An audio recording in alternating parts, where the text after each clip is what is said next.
Hello, welcome back. So today I want to give my congratulations to India for winning the Chess Olympiad. I think Gukesh is clearly inspired by team competition because 2 years ago he played him unbelievably well.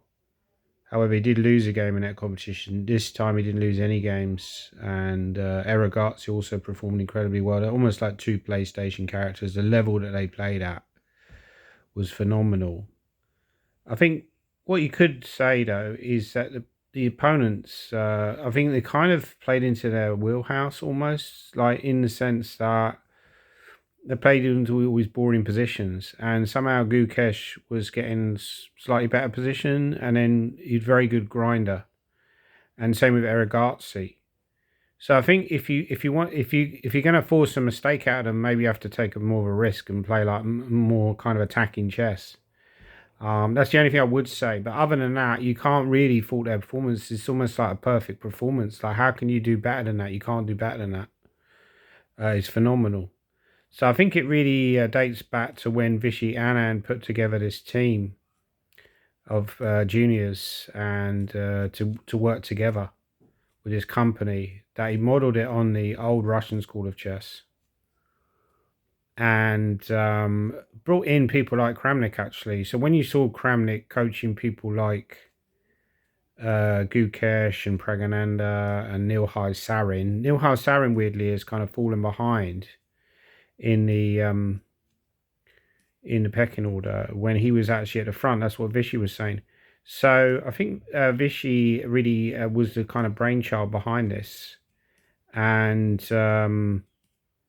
he really had this idea of sort of like putting this. You would assume that India were doing that already. Well, apparently they weren't. That's the interesting thing about it. Now, obviously, you had Russia. Russia had a school of chess, and I think China adopted that model as well.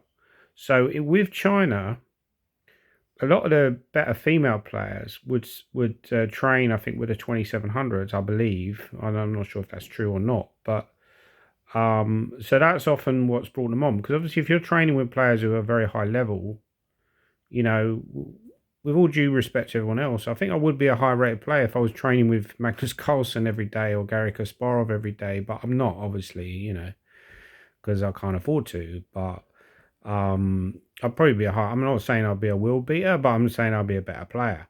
So obviously it helps in that regard. And I think you see that as well with the Indian women's team, that they're probably training, Pragananda's sister obviously must spend some time talking about chess with Pragananda via Shiri. She's a great player in her own right, right? I played her at Hastings going back a few years, and she played like an amazing move against me. I was really shocked, and it showed the talent in the family. So I wouldn't make the mistake of kind of like looking at Divya's performance and saying, well, she's way ahead of via Shiri now, and Aragazzi and Gukesh are way ahead of Pragananda now. I think that would be a mistake. I think that Pragananda obviously you can go too much on one performance, one sort of competition. I think Pragananda will come good at some point. I think it's still very hard to say. It looks like Gukesh at the moment, but it's very hard to say out of those players who is going to have the better career. Could well be Aragazzi. He's made phenomenal strides over the last few years. He's now the closest to 2800. He will probably break through the 2800 barrier very quickly. Could get to world number one. Who knows?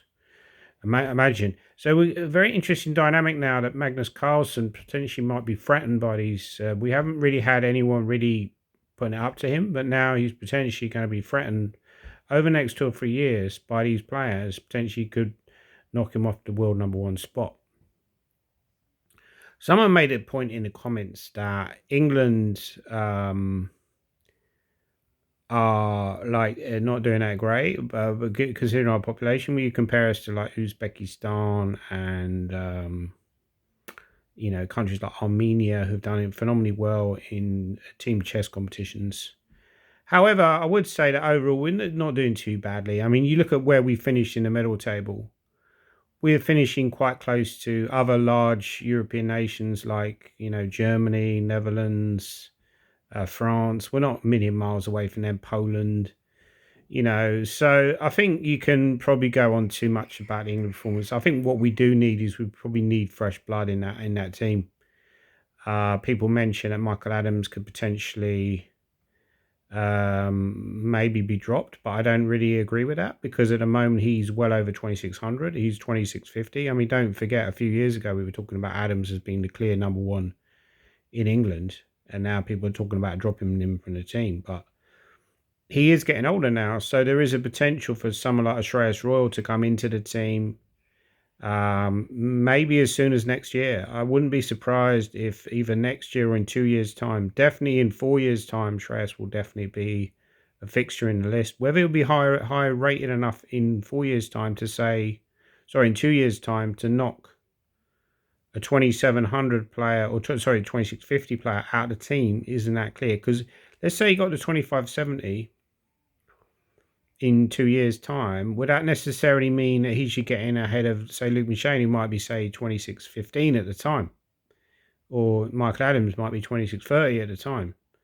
You know, I mean, at the end of the day, you have to go on rating. There's a reason why these guys are so good. They are just very, very good players, like the top players in England. You know, there's no way that if I would have played for England, I would have done anything like as well as they would have done. Maybe in this competition, who knows? On a one-off basis, you never know. But overall, they're much stronger players than me. So you know, and that's all the way up to the 2,600 level, right? So I think the other thing I would talk about as well is the England women's performance. I think the disappointment probably was Bodhana's performance, but I would put that down to pressure.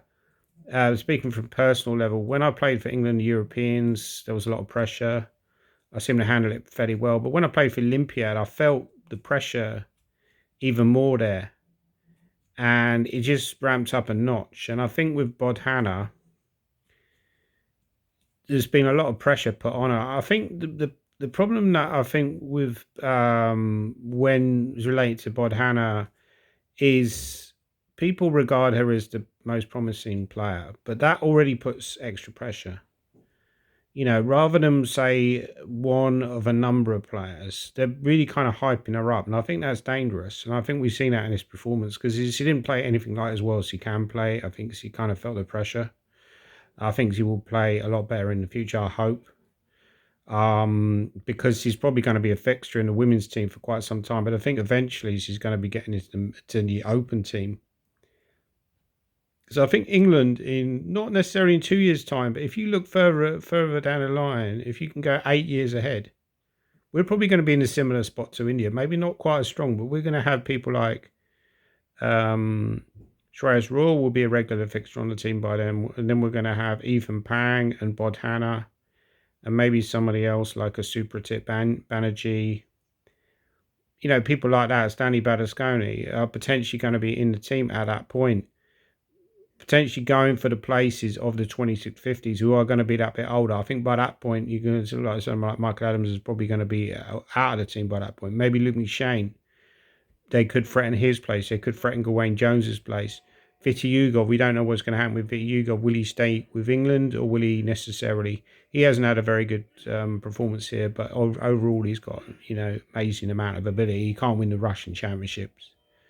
He did well in previous team competitions for England. So overall, I think India have shown what is missing in possibly in England as well. That if you put a group of players together, chess, in my opinion, is a community game. If you put a team of players together and they analyze together, then you're having different ideas, different opinions. It basically makes people stronger. There's no question. If you have individuals, and this relates to why we've been so falling behind, I think, because the way that we got strong England at chess was really on this lone wolf kind of Bobby Fischer philosophy of basically working on your own and working really hard and being inspired. And I mean, I'm not saying that people like Michael Adams didn't get any coaching or didn't do any work with other players, but essentially they were lone wolves, right? Michael Adams, John Spielman, certainly Nigel Shaw, Tony Miles is a classic example. There wasn't a much community spirit within the England setup, I don't think. And there was a team of individuals, and then they turn up and they play, and we play pretty well. But now we're seeing that that's not good enough anymore because teams like India are working together and they're stronger players than we are anyway. So I think we need to somehow foster a more of a community spirit. I'm not sure if people like Bodhana and Shreyas Royal, Ethan Pang are really willing to work together. That is the problem. So I think to really get to that level, you need to really kind of work together. But that's just my opinion. But yeah, overall, I think India have just done phenomenally well. I do think with this Divya, C has gone to another level now. She's probably one of the biggest stars in chess, just full stop, just because she's got the good looks. She's a phenomenal player. She's got a great personality. So people gravitate towards that.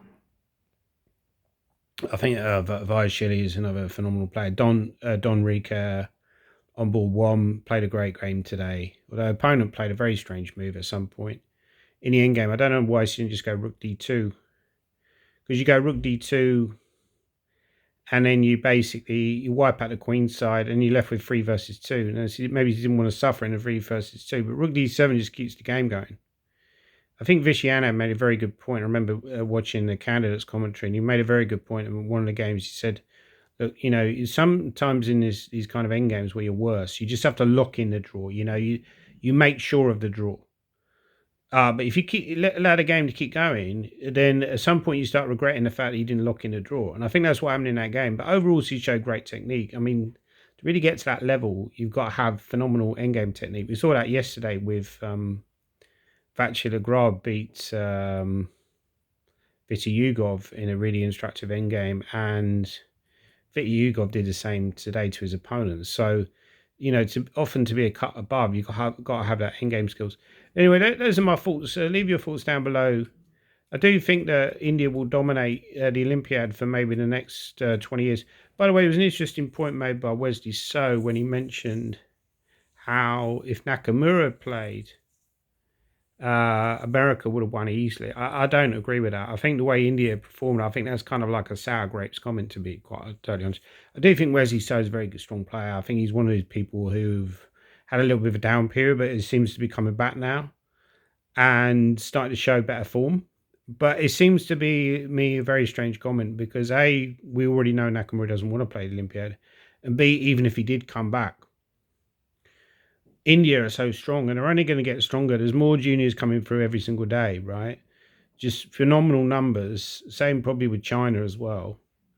How do you cope with that? How do you beat that? In 20 years' time, they're just going to be even stronger than they are now. So, yeah, it's an interesting point. But I don't agree that if Nakamura had played from USA, it would have made him very strong. I think Wesley So would not lose his place in the team. I think he would still play in the team. I think Ray Robson would potentially drop out. If you looking at India, potentially if other players improve, younger players, potentially want someone to drop out could be someone like Harry Krishna, who's a phenomenal player in his own right. Maybe even further down the line, someone like Vidit might end up dropping out because these players are just coming through all the time. So please leave your comments down below. Do you think England had a good performance or a bad performance? I think it was a mediocre performance, which is kind of what we've been doing for the last 10 years anyway, but it wasn't a terrible performance. It's just very, very tough. People don't realize how strong these teams are now. If you're playing against a team like from some fairly random country who might be, I don't know, 50th seeds or whatever, they've often got players that they've handpicked as the most progressive players in that country. They're phenomenally well prepared. They've got trainers helping them. They're working like many hours every day on chess during the tournament and away from the tournament. It might be a 24/70 player who's really going like all out for a GM norm. So basically, that is what we're up against, and we've struggled to really contain those sort of teams.